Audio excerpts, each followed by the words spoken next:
Today's episode is sponsored by the American Homebrewers Association. Become a part of the U.S.'s largest community of homebrewers for just $48 a year by going to unitedwedrink.com/AHA. What exactly do you get with your AHA membership? How about a year-long subscription to Zymergy Magazine, the world's longest-running homebrew magazine? Exclusive deals and discounts at over 2,000 breweries, bars, and bottle shops across America. Discounts on Brewers publication books and merchandise. Access to a huge library of previous HomebrewCon seminars and talks. And early access to purchasing tickets to each year's Great American Beer Festival and Savor. Sign up now by going to unitedwedrink.com/AHA and get a year's membership for just $48. And if you sign up now, you'll get a free gift. What's that gift? I'm not saying. You need to go see for yourself. It's pretty great. Support United We Drink, support homebrewing, and support the American Homebrewers Association at unitedwedrink.com/AHA. The opinions expressed on this podcast do not reflect those of the hosts, employers, families, pets, or imaginary friends. Okay, hide your eyes and count to 1,000,000. Hi, this is Dina Lang, professional radio personality, and you're listening to a bunch of amateurs on Reunited We Drink.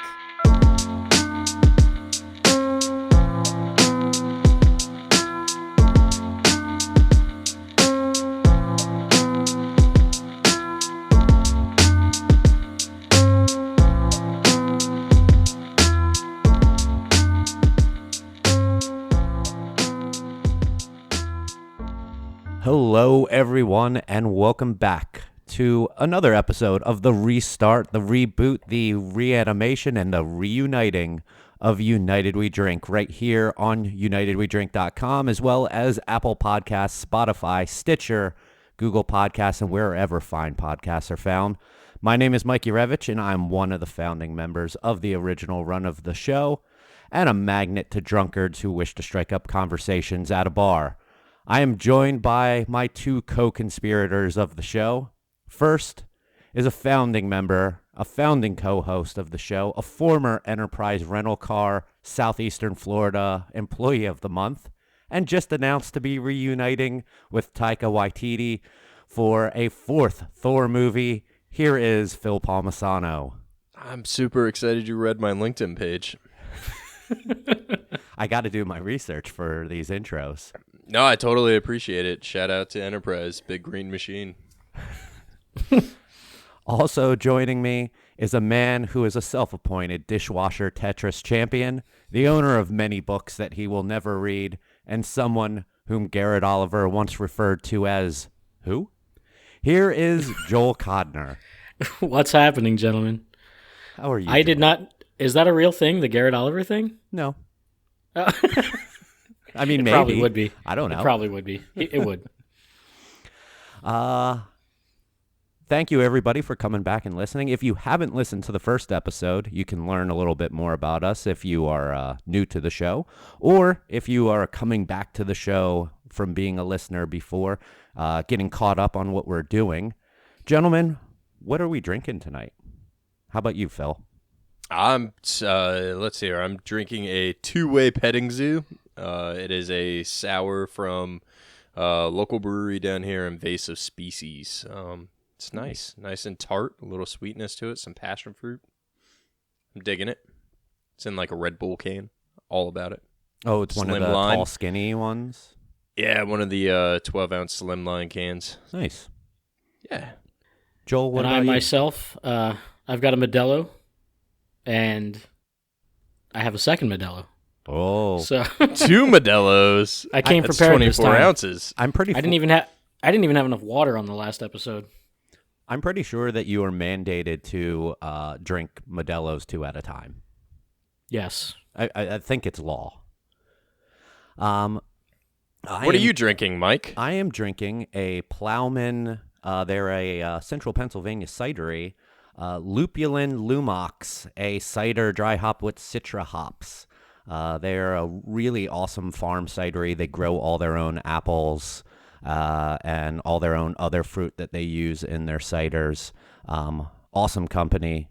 Great, really dry ciders. Love them a lot. So we have a fun episode here lined up for you. At least I feel like we do. We're going to bring in a couple new segments. I guess, well, at least one new segment. But we're going to get into talking about the news, I believe. First, Phil is kind of taking the lead on the news for us in the show now. So you want to take the reins here, Phil? Yeah, not sure if you guys saw or not, but Coors Light specifically released their new ad campaign this past week, which is Coors Light's Made to Chill ad campaign. And have you guys been able to check out the official beer of Done Wearing a Bra? I did not see that one. I did see the one, the official shower beer commercial. Well, you just stole it from me because if not wearing a bra didn't, strike your fancy, you could actually drink a Coors Light in the shower.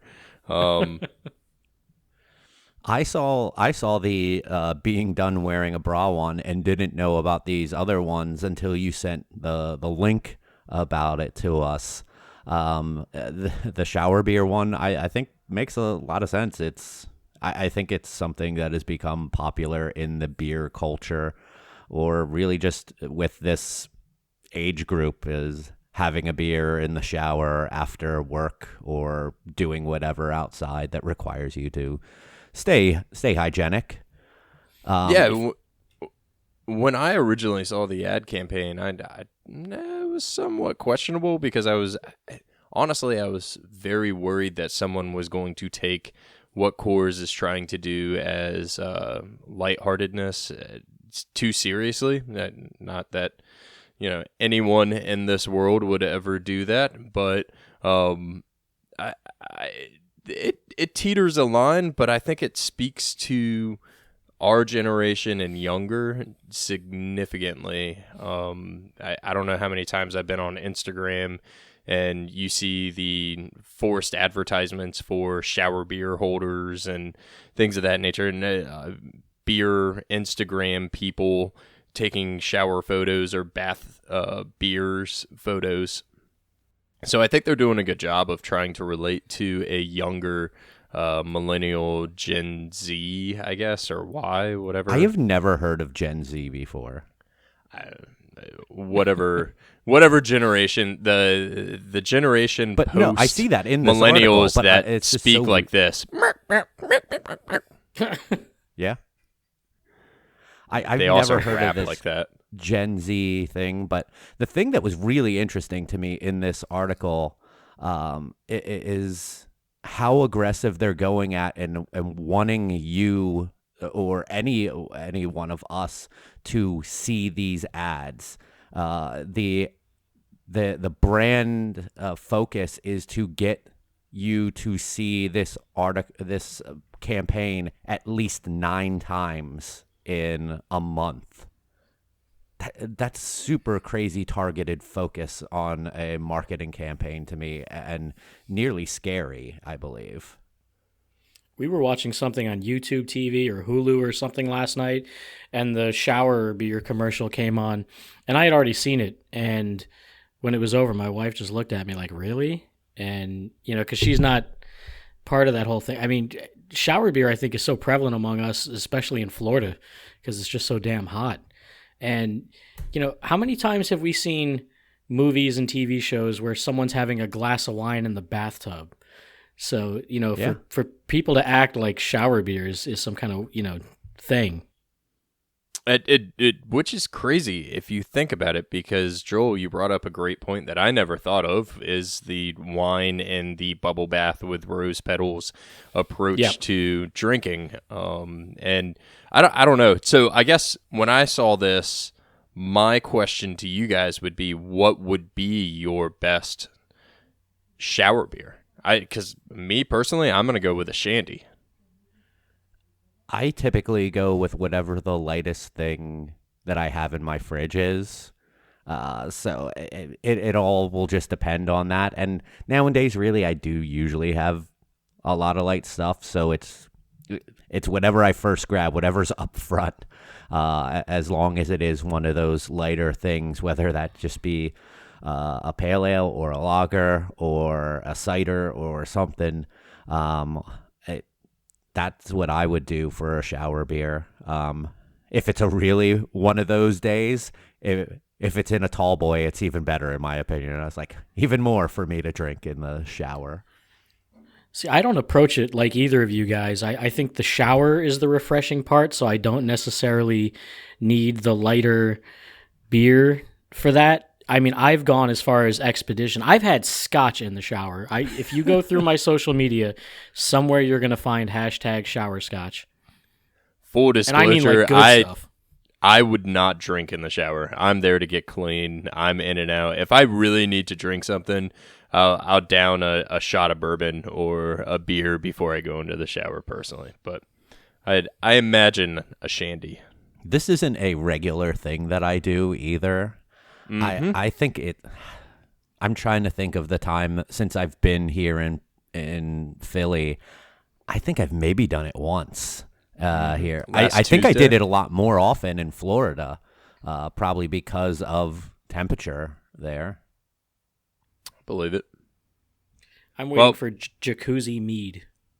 Ooh. Oh, that's Ouch. That's like if you could come up with the worst combination of an enjoyable place and the opposite beverage you would want, that's dead on the head. Well, it doesn't have to be a public jacuzzi.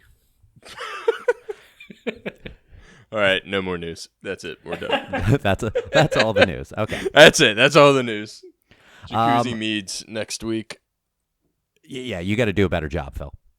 Even though you just took this on, decided I'm going to be the news guy last night. It's all good. Brand new segment here. We're going to do some Q&A. We put out to you lovely listeners to send us some of your questions for us.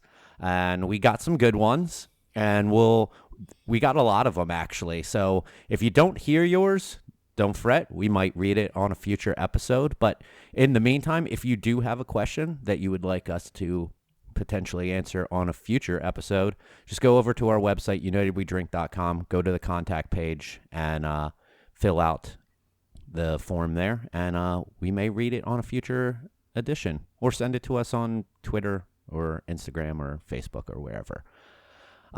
Question number 1, gentlemen, and we're gonna take this one in order of Phil, me, and Joel answering.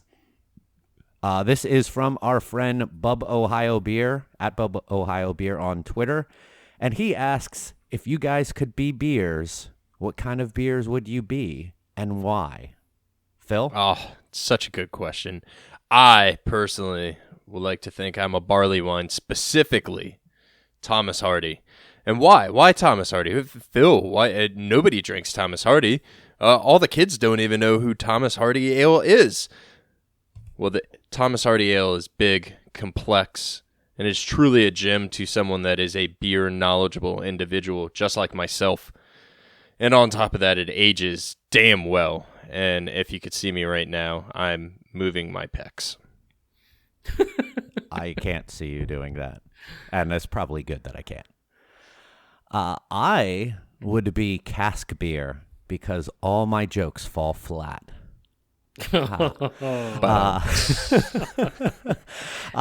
that one. Yes, but I would go with that mainly just because I feel like I like to be old fashioned, but also hipping with it, and because cask is sort of coming back in a way.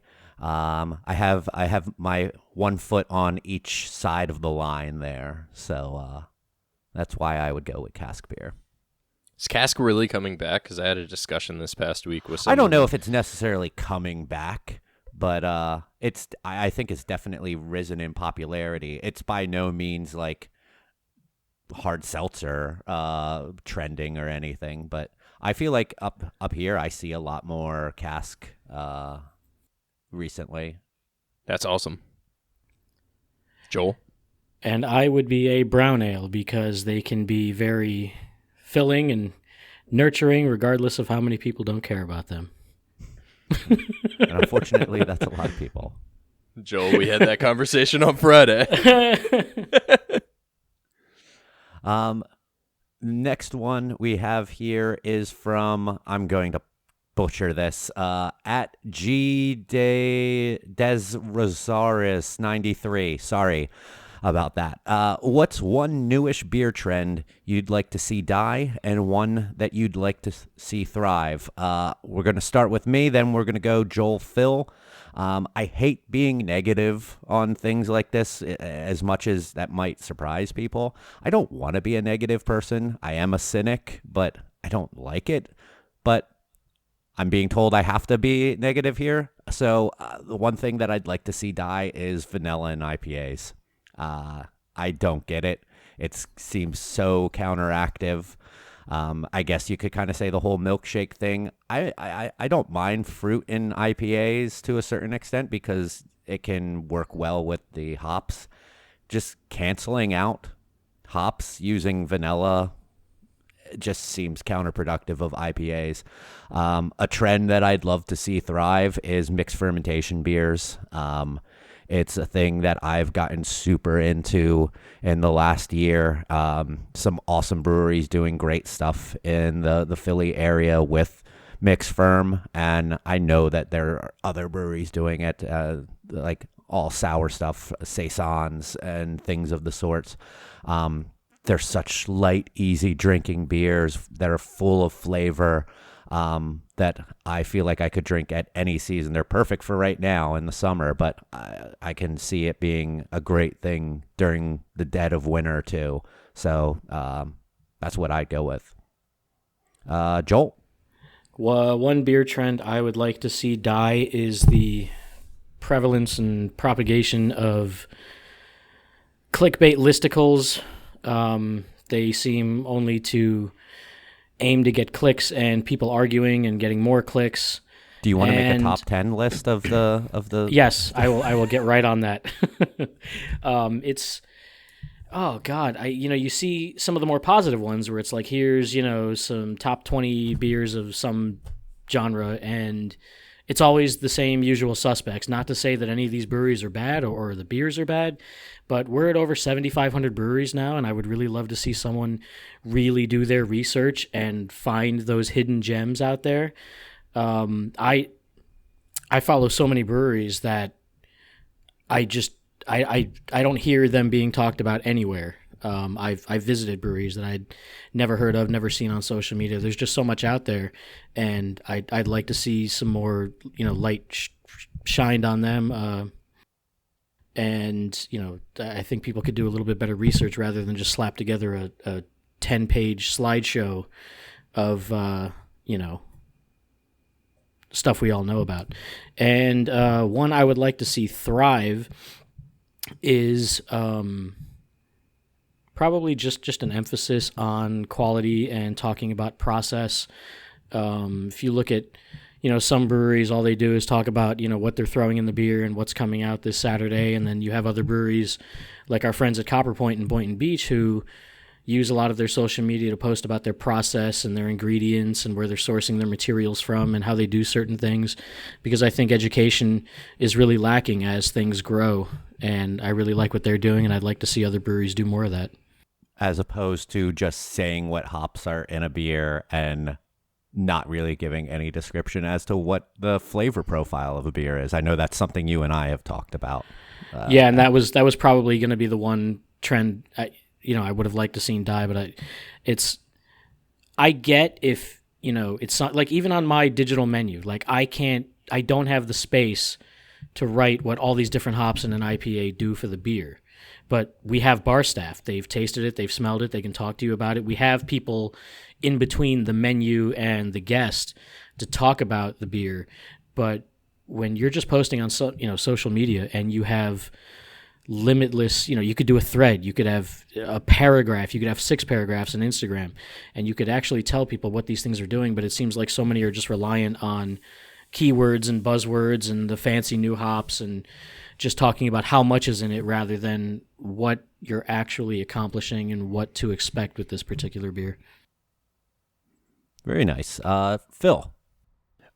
So actually this question and the next question give me a little bit of a hard time, similar to you, Mike, where I don't like talking negatively about anything. So there's nothing specific right now that I would like to see die in the beer industry, because I think everything sort of has its place, and there's obviously it's fitting someone's need. That said, I've never got into pastry sours, and similar to your lactose in an IPA, the sweet dessert-esque sours. Throwing vanilla into a sour beer. Yeah. it sounds Basically, counter to I love mixed fermentation beers just like you. Actually, all three of us have a really strong appreciation for them. And when you look at the pastry sour, and maybe honestly it's just the fact that I haven't had one that I really like or I appreciate, but that's the one thing that I guess right now I don't really care for. And as for a trend that I'd really like to see take off, and I've been carrying this flag for damn near 6 months at this point in time, and I don't know if it's maybe people don't want to listen to me, or that's probably it just, why. more than likely, nobody cares. I'd really like to see 0-0 beer or near zero beer take off, because there's definitely times, I mean, hell, You even mean tonight, NA beer? NAs, yeah, Okay. flavorful NAs, like a quality NA pale ale or porter or brown ale that's brewed very well. From what I'm seeing in that NA 0-0 beer landscape or low ABV landscape, it's dominated by lagers for the most part, or lager-esque beers. And so to see some other breweries start sort of pushing the envelopes of 0-0s or low ABV beers, near zero beers, I would be very excited. I would love to talk about that more in the future, because in particular, I see Athletic Brewing Company, who focus on NA beers, doing IPAs and golden ales and all different types of things. I haven't tried them yet. I see them at the store by my house. I might now, because of this, go pick up some bottles of their stuff. But I think that's a topic for a future episode that I think we could get a little more into. It's something. Over in Europe right now, they are very large. It's pretty popular. And so when you start looking at American trends and really where we're going right now with this better for you category of craft, and including the F&Bs, which are, your waters, I see if craft really wants to get aggressive with where some of these drinking trends are growing right now, we have to start looking at calorie conscious, carb conscious, alcohol conscious drinking, and it's not a negative thing. It's not. I could go out and I could want to drink one or two beers and not necessarily catch a buzz. I just want the flavor. Yeah. How about a keto-friendly pastry stout? We're not talking about keto. I'm not looking to stick in ketosis or anything of that nature. I don't necessarily want to get a DUI. All right. Moving on to the final question. We have here from at Rex Saravissier. Again, apologies on pronunciation. We'll go Joel, Phil, Mike to end this off. Why do good things happen to bad breweries? Joel. I'm pretty sure this one was sent to me directly, and I really like it, even though it comes across a little ambiguous and almost like he's sipping on a little haterade there.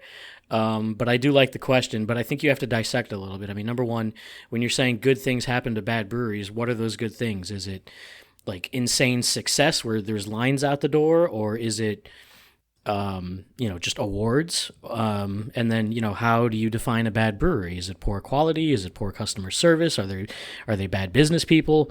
So, it's definitely a loaded kind of blurry question, but I think that there's just something for everyone out there, kind of like Phil was saying, and you may not always agree with it.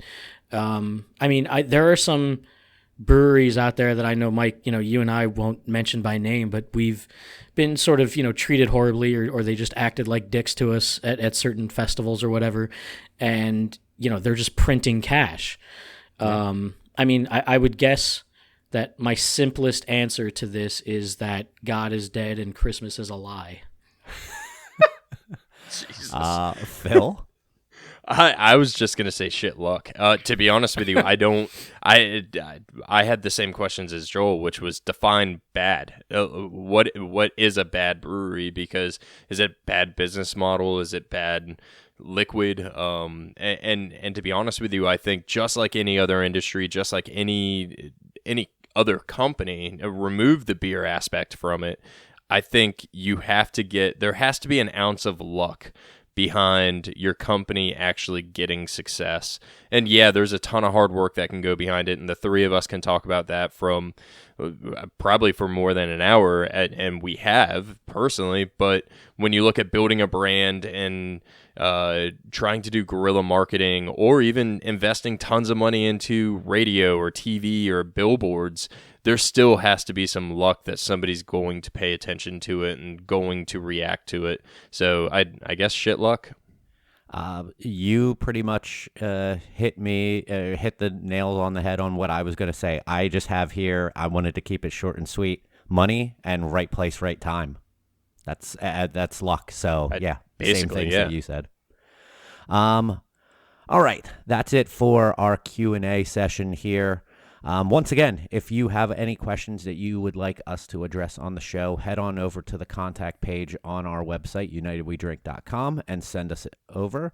We'll hopefully read it on a future episode. Now moving into our main story that we wanted to talk about. And this is one that when we were coming up with our topics, I thought sounded really cool. And you know what? I'm going to let you guys in on a little secret here. Is I wanted to mostly hear about your guys' feelings on this, because you guys come from very different worlds than I do from a personal outside of work world. You guys are both married. You guys both have children and play in your lives, where I am in a relationship. I'm engaged. There's no children in my life. So I think that this is going to be a point of learning for me. Also, I've never been a sales rep that had to go out and do a whole lot of events like you, Phil. So I feel like you're going to have a lot of interesting input into this discussion, and it's more so going to be, I hope it's a learning thing for everyone who's listening, who has never been in the industry, or maybe people who are in the industry, because I am. And I feel like I'm going to be taking in a lot here. So I'd like to lead in with Joel on things here. Joel, how is the ability to juggle work, whether it be at the brewery, working events in the past? I know you don't do a whole lot now in the pub situation, but you've been in a production brewery that does distribution and doing events off-site before, and juggling that with your family life. Well, balance is definitely something that I've always struggled to achieve in anything. And first, let me say that, Mike, just because you don't have kids, or, there's this giant family or whatever, don't minimize, your own need for balance, just because you might have a few less obligations. Because, it goes towards your health, it goes towards your mindset, it goes towards your overall feelings of well-being. And I think it's very tricky in doing something that you love to sort of, how do I say this? It's tricky to love what you do and not take it home with you. And I swear, I feel so stupid for, I'm realizing so many new things all the time at this age, and I can't believe I just now realized that I probably could have handled all those jobs I hated in corporate America so much better if I just didn't take it home with you? Yeah, and if I had realized at the time that I would be doing something I love later on, I probably would have approached them a little bit better, but I just hated being there, hated the people, and it was very miserable. But if I had truly realized how much it didn't matter, I think I would have done a lot better, and who knows, maybe even stayed with it. But, as far as work-life balance in the brewing industry, it's very tricky because you love what you do. It's hard not to take it home with you, especially when you're in a head brewer situation or, like I was a brew house manager at one point and head brewer at another place and managing other people. And it can just be so tough sometimes. And you can also overconsume, which, I know is something we'll touch on lots of times. It's very hard to maintain balance in your physical health and mental health when you're allowed to have free beer, free food trucks, or free food in the brew pub, whatever it is. It's just really tough, So you live at work when you're there. At least I do. And there was a point at my last job where I fell way out of balance because I had never had a job I loved before, and I wanted to be there all the time, not only because I loved it, but because I cared about the place, I cared about the beer, I wanted to make it the best we could, and it just felt like I needed to be there more than I needed to be at home, which I know sounds strange, but the yeast, they don't give a shit about your birthday, your holiday, your parents, whatever. I mean, I've always tried to put the beer before myself, and unfortunately that can have its drawbacks. And it was especially tough in the beginning for me because, the beer industry is notorious for not paying all that great. And when you start at the bottom, it can be a real hit to your finances. And that's a struggle, especially when you already have a family. It's it's already tough when you're single. So, when you have people that depend on you, that's a huge risk. And I took a huge risk getting into this industry. Fortunately for me, I feel like it paid off. Go ahead, Mike. And I feel like when you are not being paid as much as you probably are used to, those free beers and free meals seem even more enticing then, because it's like, shit, then like I don't have to go out and pay for these things, and it can keep you there longer, whether that be with family, friends, or just by yourself, to be able to stretch your dollar out a bit more. Absolutely. And I was also approaching it from the perspective of like, if I was getting any flack for not being home as much as I should or coming home late, whatever it was, I was sort of selfish in the sense like, oh, well, you just don't get it. I have a job that I love now, and you don't understand that. You can't deal with that. It was a very selfish perspective for me to have.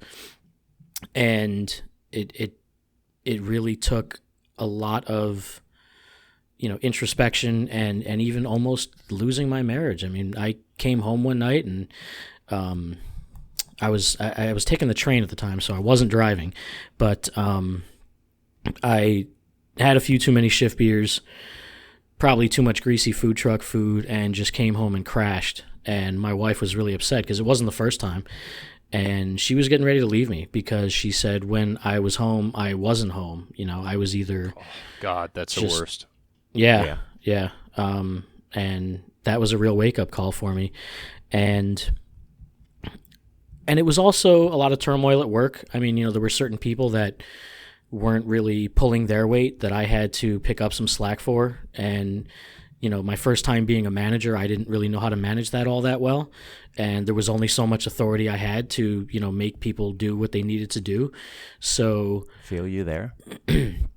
Yeah. And finally one day I had to sit down my boss and go, look, my wife almost left me last night. And I get that that's on me and I have to manage my time the way I need to, but I need everyone else to step up too, because I can't keep, cleaning up after everyone or staying an extra hour because the hourly guys are maxed out on hours and, I have to clean up after them and put this away and put that away, whatever it is. Just so many different crazy situations that we really had to start tightening up. And, I fell way out of balance and really needed to get it back together quickly.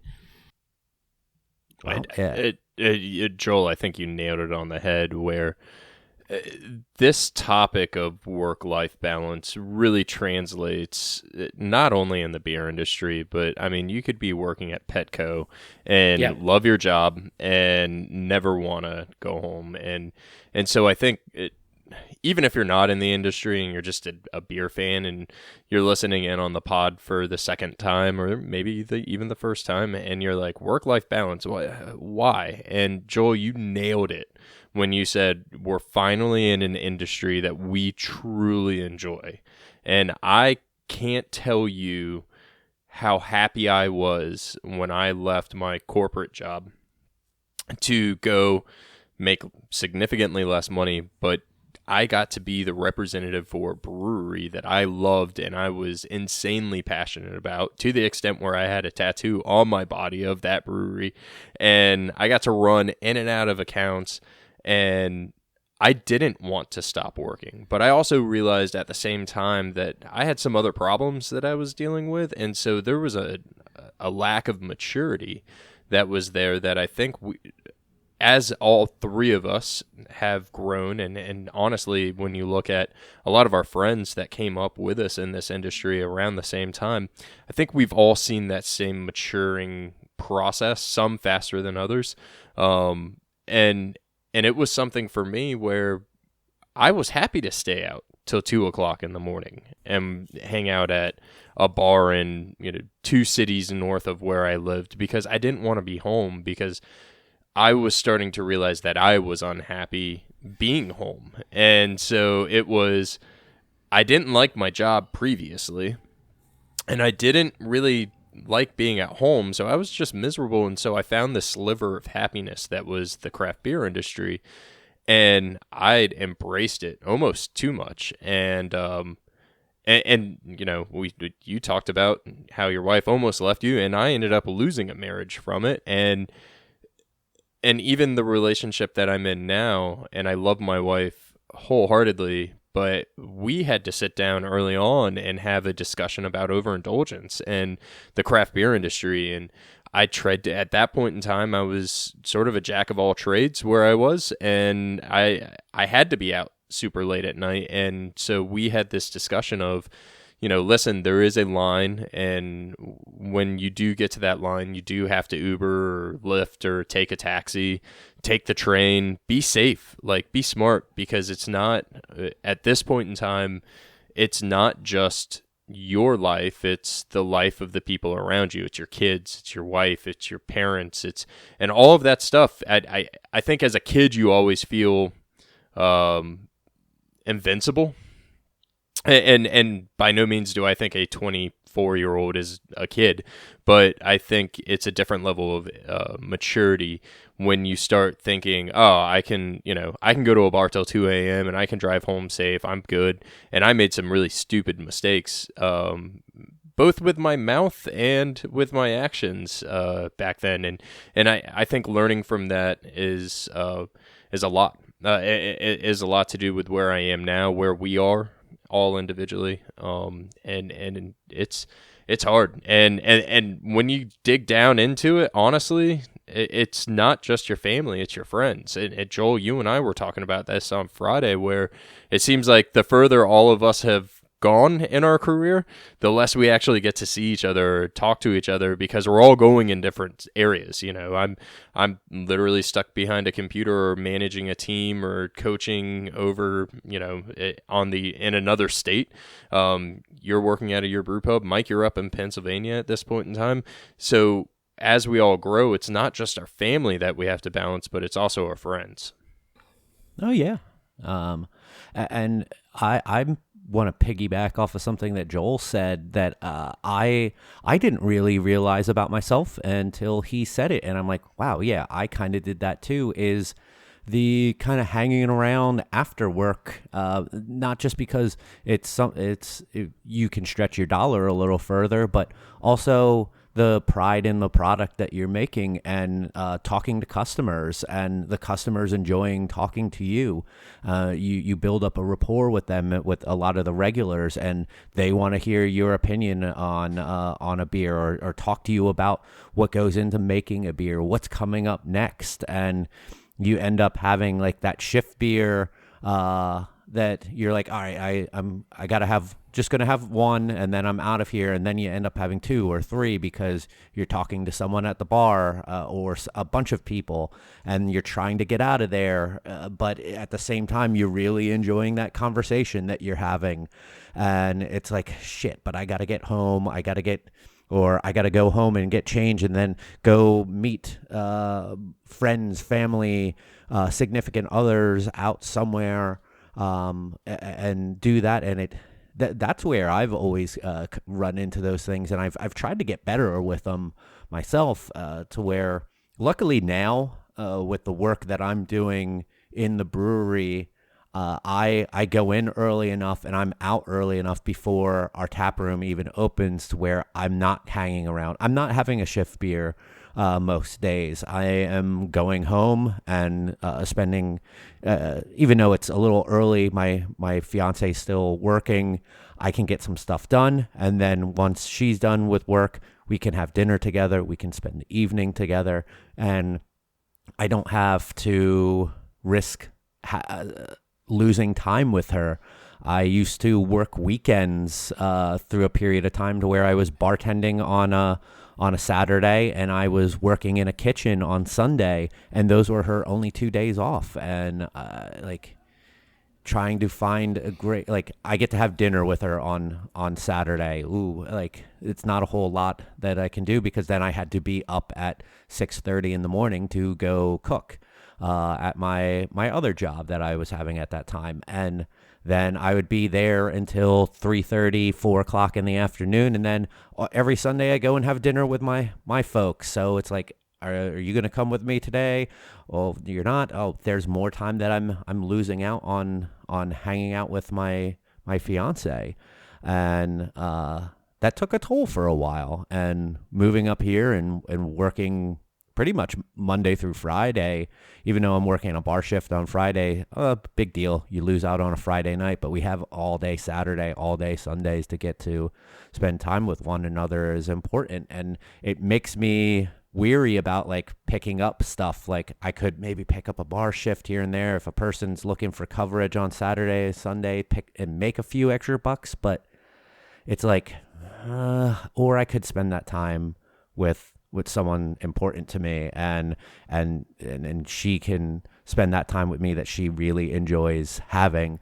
So yeah, you have to juggle that. And I guess I'm grateful that I picked that up on it at certain points in my life better than I have.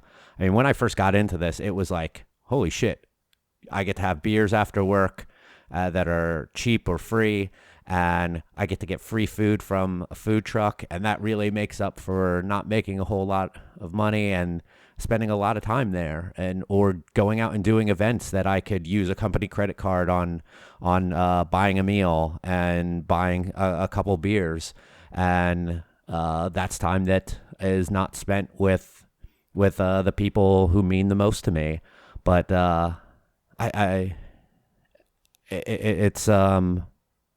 it's eye-opening to, and a lot of this stuff that I've heard from you guys in the past, some of it's a little more eye-opening now, because it just, I guess it never really hit me on how much it did impact your lives, or just how grave it might have been at certain points. So I feel like I've learned a lot from listening to you guys talk about these things. Yeah, but you bring up a really good topic, which is no other industry, and I mean, my previous relationship was a bartender, or a mixologist, and that I thought going into that relationship, our schedules would sync more so than anything else. And Mike, you brought up a great topic. There is not another industry. I don't even think, even if you were with somebody on a dating level inside this industry, that would run the same schedule as you, because our schedules are so wacky. Because literally, you're in at 6 o'clock, you might be out by 3, but you got to be in an event at 7, and it's a constant what I love about it is there's no normal. You're consistently changing and moving and progressing, and it keeps you on your toes. It keeps you, I'd like to think, out of trouble.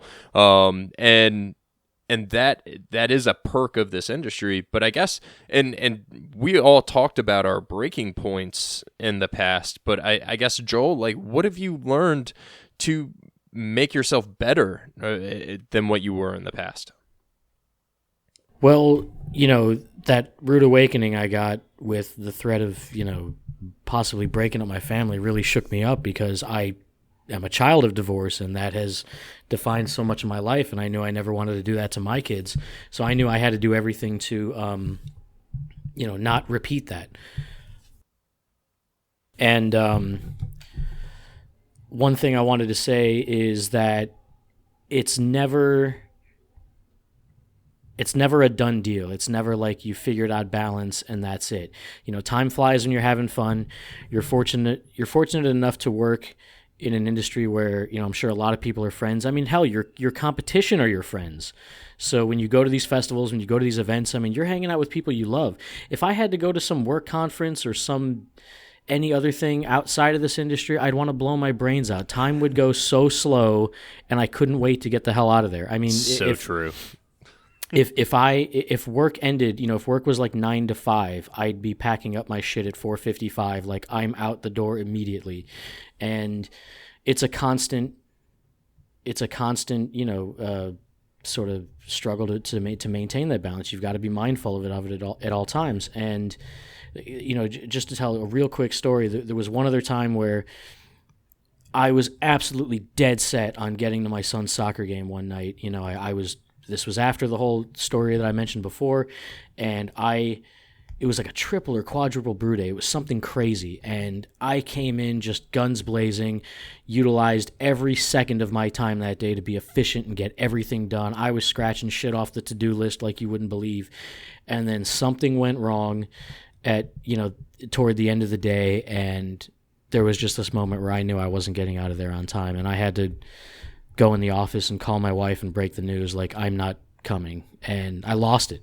Absolutely lost it. Just broke down crying. And she knew I was making the effort, so she wasn't as upset as, in previous times. She knew that I was making the effort, and it just didn't work out. And that's the thing. Like, you can be doing everything you can to maintain the balance, and sometimes, things just don't go your way. That's just a part of life. But, things that I try to do now are definitely be a little bit more organized. My production schedule isn't as hectic in a brew pub, but I still try to write down everything I'm going to do at least the next day. And, I have a planner, I have a calendar. And if I get, I try not to put anything off if I can, whether it's an email, whether it's whatever it is. I try to just bang these things out and get them done so that they don't catch up with me in my free time. Definitely ask for help. If you have people that can help you, utilize them. Because if you have a good team, they're all going to want to be in on the mission with you. They're going to want to help you get things done and put out the best beer possible. And so if you need help, ask for it. And take some time for yourself. If you have to step outside for 5 minutes and get some sun and some fresh air, if you need to just go drink some water, take a breath, whatever you got to do to take care of yourself and not, let things pile up on you. Because that's when, you'll definitely fall out of balance, and then you're just going to be looking at this giant to-do list and have no idea how to tackle it. So, my main advice would just be to try to stay organized, plan out your days, write down things, before you have to do them, and just check them off one by one, get them done. Phil, do you have any advice to people who are maybe new in this industry, or even vets who maybe struggle with the work-life balance that you think could be beneficial? Yeah, my grandmother, rest her soul, once told me nothing good happens after midnight, and it is so true. She was a Gremlins fan, huh? Yeah, basically. Honestly, planning is essential. Joel, you talked about that. I challenge not only myself but my team, because I'm paying attention to 11 other people and trying to make sure that stuff like work-life balance is real. 30, 60, 90, 120-day calendars. Really start planning out where you're going. And honestly, in any industry, this is what you should be doing. You need to be looking 4 months out, 5 months out. Outside of that, I try and double dip as much as I possibly can. So if I'm traveling to an area that maybe I haven't seen a friend in quite some time, or I have family members in the area, luckily I can line up, hey, I got an event in Alabama. I haven't seen you guys in a while. Why don't you come out, catch up with your family members while you're out in an event? And, it not only, what I've learned is that it's more exciting to see people, but you get a really nice attendance, and people get excited when you're introducing them to family members that live in the area, or friends that you went to college with or that you've known since high school. Things of that nature are really fun. And then honestly, if everything else fails, just become friends with people in the industry. And even then, you might not see everyone as much as you would like to, but it's honestly, planning has been my number one thing. I share a calendar with Dina, and everything is on there. So I know her work schedule. She knows my work schedule. We have all of our weekend events and childhood things that we're doing with our kid all lined up so that we can pay attention to it. And I try not to double book myself as much as possible so that I'm there for the important things in life, because at the end of the day, as much as we all love this industry, and I can never envision myself in any other industry, we still have to realize that this is a job, and Mm-hmm. Being with our family and our friends is very important. What about you, Mike? Communication. First and foremost, communication with your coworkers, with your family. I mean, when I realized that the last situation that I was in with working on weekends was becoming an issue, it was because my fiance communicated that issue to me. So then we talked about it and tried to figure out ways to make that work a little easier for us. And on times when I am running late at work, I'm there a little bit longer than I might normally be. Shooting a simple text to let them know that I'm running late, I think is really helpful and really beneficial. Just to let them know that you haven't forgot about them, and that's also an important thing. Don't forget about them. Yeah, absolutely. And so that you can communicate with them. But I think ultimately communication. I think that's the biggest thing. Anything else that either one of you guys want to touch on this topic? Be honest. I think that's one thing that we didn't even talk about, but maybe it influenced our breaking points.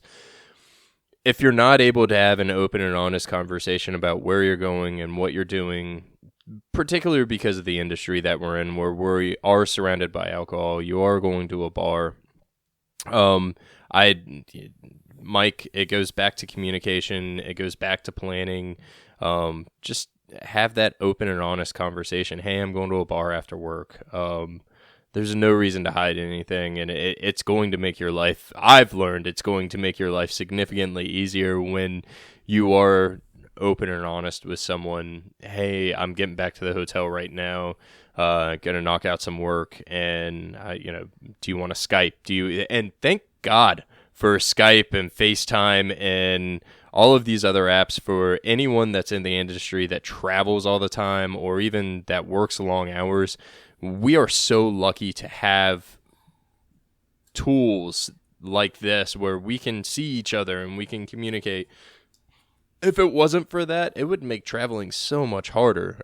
My kid doesn't like to have a normal phone call. He just wants to look at your face and talk to you and make fun of being able to see up your nose and what boogers you have and nose hairs and stuff. And to touch on what Phil was saying, also consider the perspective of your significant other, your roommate, your family, whoever it is. Yeah. They don't understand that you spending all night at a bar is actually work. Whether you're selling, whether you're doing some tap takeover, they just think you're out partying. You know, the perception is much different.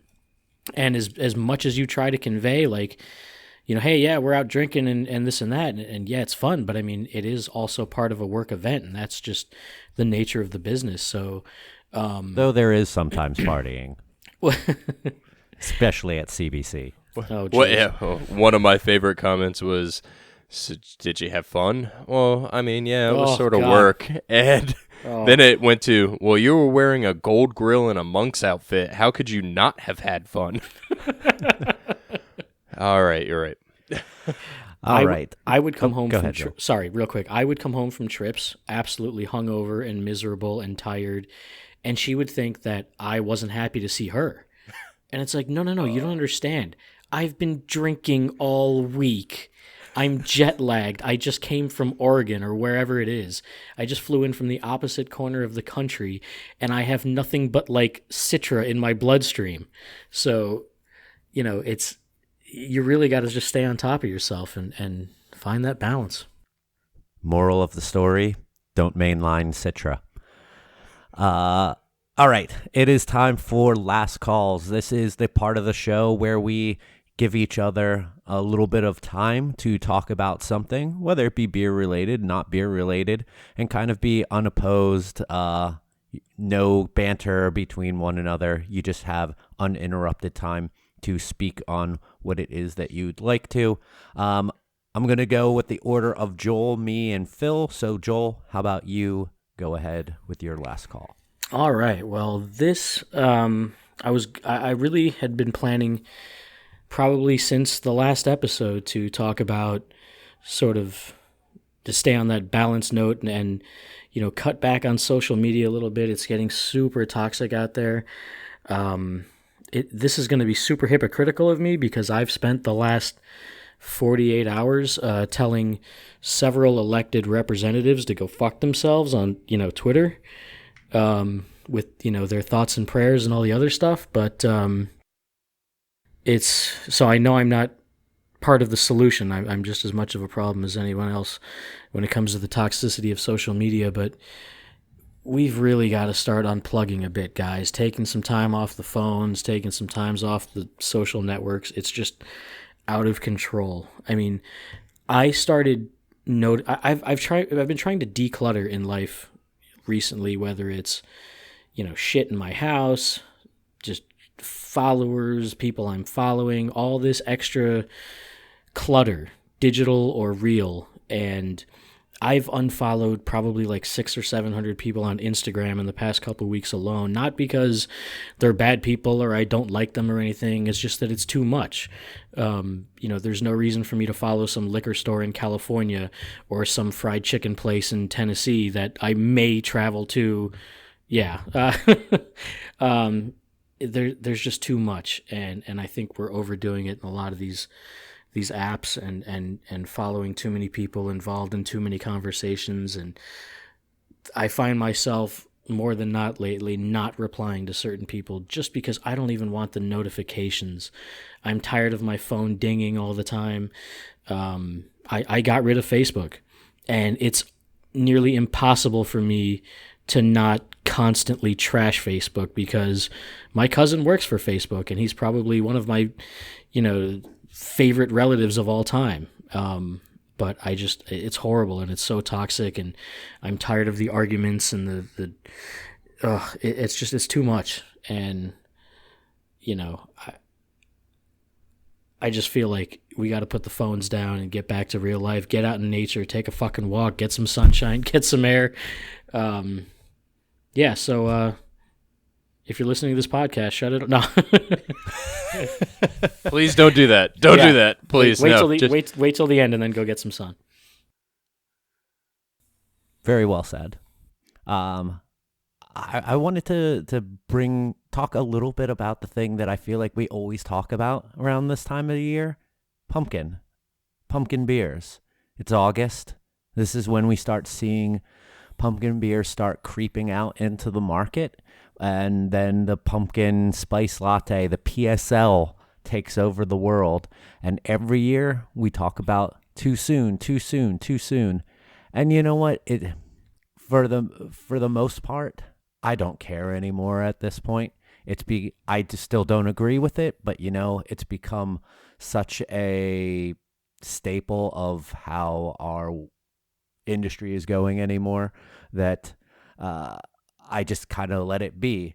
But one thing I wanted to bring to light is back in 2016, the founder of Shipyard Brewing made an announcement that Shipyard was going to combat seasonal creep with the release of their Pumpkinhead pumpkin beer. He is quoted as saying, "Enough is enough. Over the past few years, craft brewers, Shipyard included, have steadily pushed up the release dates of seasonal beers to the point that these beers are now out of season. Our hope is that we take the steps to stop our out-of-season beers. Other brewers will follow, and we can all return to some sanity with our annual releases." And that was awesome. So they decided to push the release of Pumpkinhead to September. And I think that a lot of people applauded them at that time for doing as such. While they aren't maybe one of the most egregious breweries out there with this seasonal creep, they certainly were one that was always pointed out when it came to pumpkin beers. Fast forward to 2018, Shipyard ran an ad campaign on August 13th saying, "Some say it's too soon. We disagree." So already backpedaling 2 years after making this announcement on releasing their pumpkin beer, in 2019, this year, Total Wine has displays of Pumpkinhead late July, despite that Shipyard's website still lists Pumpkinhead as being available starting in September. They posted on August 1st that it's almost harvest time. Almost? All right. Honestly, I don't care if breweries want to bring out their pumpkin beers earlier and earlier. That's their prerogative. It's not my business. But if you're going to go out there and try to combat seasonal creep and within 2 years backpedal on that and become complete liars to that situation, that disingenuine attitude I have an issue with. And I just feel that there's this backhandedness to shaming other brewers for something that you were definitely a part of the problem on, and then coming right back into that problem. I mean, Sam Adams, for one, I got to point out, last year I didn't buy their summer variety pack this year, but their summer variety pack last year had a best buy date of in August. That's still in the summer. So seasonal creep is happening, sure. We've kind of become numb to the idea, but if you're going to say that it's bad, stick with that. Don't go falling back on your laurels. Well, I'm going to talk about streaming services now.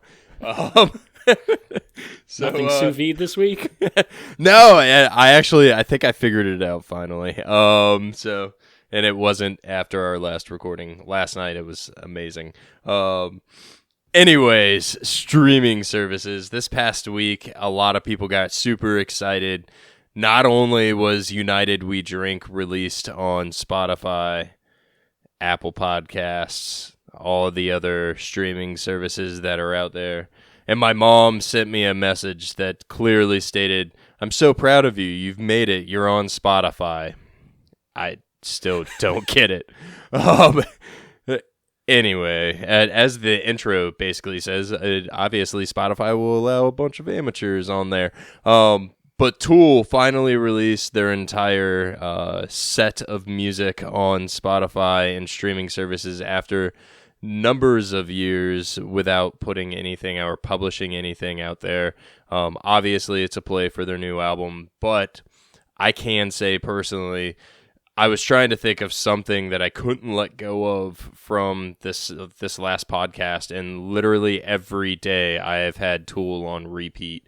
It has brought back so many positive memories from high school, college, all the way through. I'm truly looking forward to the new album. And I always thought that it was unusual that Maynard had all of his side projects already published on streaming services for the most part, and Tool was the one that wasn't on there. So I'm thoroughly happy, and I hope if you've never heard of Tool before, please go to Spotify and listen to them, or whatever streaming services you have. They are amazing, simply amazing. And then subscribe and follow to United We Drink. Sooner or later, I'll get Phil just doing all of the PR at the end of the episodes. But I definitely agree with you. I'm so happy that that they're finally on that. It was crazy how many people actually commented on it. And Instagram was all Tool. Oh my God, Tool's on Spotify if you haven't heard. I got an email. So before we wrap things up here, I'd like to give each one of you guys a little time to what I'm going to call tip your bartender to plug anything, whether it be your social media, work-related things, whatever. Phil, anything you want to plug? You can follow me at LinkedIn, Phil Palmisano. Outside of that, you probably don't want to follow me on Instagram or anything else. I don't have Facebook. Yeah. Joel? I'm on Twitter and Instagram as Florida, D-U-H, Brewer. I will be in Southern Pines, North Carolina for the next 5 days. Hopefully I'll find some cool beer out there and have some cool shit to show you guys, and catch you on the flip side. You can follow me on Twitter and Instagram at Mike Loves Beer. And as for the podcast, you can follow us on Twitter and Instagram at United We Drink. United We Drink Pod on Instagram because someone squatted on United We Drink. You can like us on Facebook, facebook.com/United We Drink. And as mentioned at the top of the podcast, we are now available on all of the major streaming services for podcasts: Apple Podcasts, Stitcher Radio, Spotify, Google Podcasts, TuneIn, Radio Public, any of those spots. If you listen to your podcast somewhere, more than likely we're available there. Now, if not, let us know, and I'll try my best to get us over on whatever service that is. If you are listening to us on Apple Podcasts, please go and rate the show. 5 stars would be awesome. But if you're being honest and you want to give us something else, then so be it. If you can also review the show, it only takes a couple minutes or less than a minute. A simple one sentence review can really help us in getting up in the algorithm of things now, and especially now that they've redone their categories. It can be really beneficial as well with the reformatting of that. Other than that, I think for Joel and Phil, I thank you guys all for listening. Once again, we'll be back here in 2 weeks with another new episode. In the meantime, you guys say it. Cheers! Cheers.